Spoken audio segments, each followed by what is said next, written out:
why I'm afraid of bald people. You're afraid of bald people because when you were a little kid, you babysat for a family and the dad yelled at you. Yes. And he was bald though. I was 14, barely older than the kids I was babysitting. Yeah. So I obviously couldn't drive there.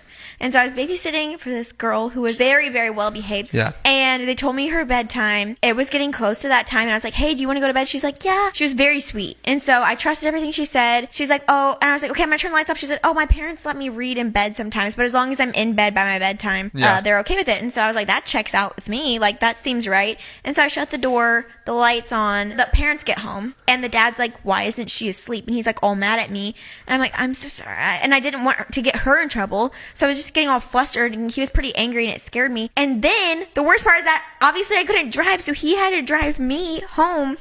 And it was like probably a 6-minute drive. It's a small town, but it felt like 60 minutes of him yelling at me. And I'm stuck in this tiny car with him and I was very scared. That was like scarring. I got into my house. I was like sobbing. My dad got on the phone with this guy